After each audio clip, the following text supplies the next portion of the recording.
Hello everybody, I'm Seaver Lilly, and today we'll be going over the Irish Renaissance poetry movement. So the Irish Renaissance was a movement that took place in the late 19th century to early 20th century. It focused on returning the Celtic roots in the arts, mainly poetry and theater. The movement was started due to the revival of the Gaelic League, which was formed in 1893. This caused people to start to realize that they should be taking pride in their Irish roots. Many playwrights and poets spearheaded the movement, some even using their voice as a weapon, seeking democracy and independence from Great Britain. At this time, this was when people in Ireland really started to say, hey, maybe we should start thinking about becoming our own country. So many Irishmen and women contributed to the Renaissance, and they all contributed in different ways through literature. Some famous poets include George Moore and Douglas Hyde. Douglas Hyde eventually even became the first president of Ireland from 1938 to 1935. That would be George Moore on the left, and that would be Douglas Hyde on the right in his younger years. The most notable poet, however, would have to be William Butler Yeats.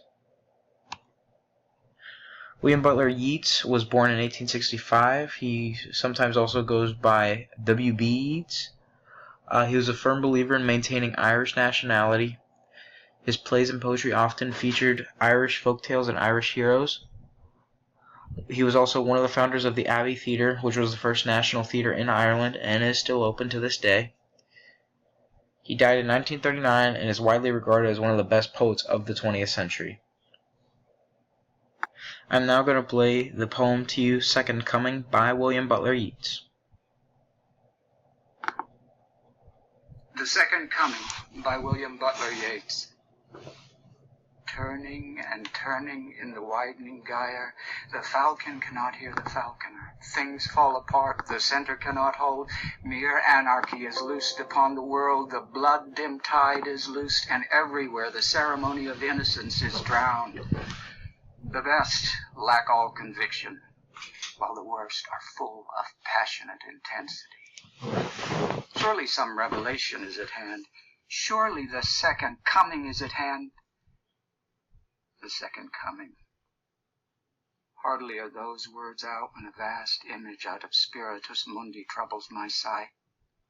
A waste of desert sand, a shape with lion body and the head of a man, a gaze blank and pitiless as the sun is moving its slow thighs, while all about it wind shadows of the indignant desert birds. The darkness drops again. But now I know that 20 centuries of stony sleep were vexed to nightmare by a rocking cradle.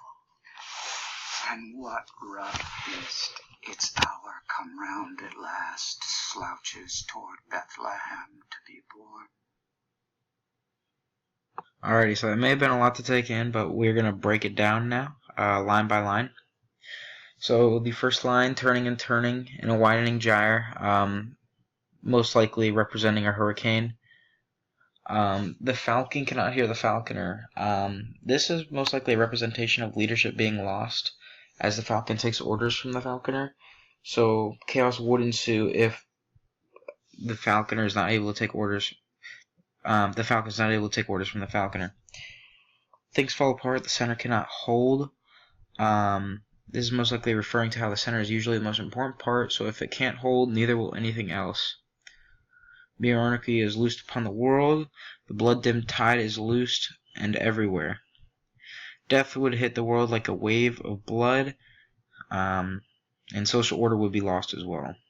The ceremony of innocence is drowned, the best lack all conviction, while the worst are full of passionate intensity. This would be saying the good people no longer hold good beliefs, and that bad people thrive in the chaos. So some major lines in this stanza here, the second stanza.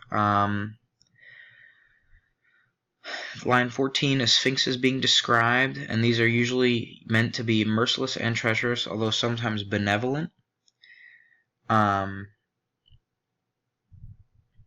10, backtracking a little bit, the Second Coming was a religious movement affiliated with I would say it was making a connection for the call for Irish independence. And and the line 21, this entire stanza, I believe, is referring almost to a dream.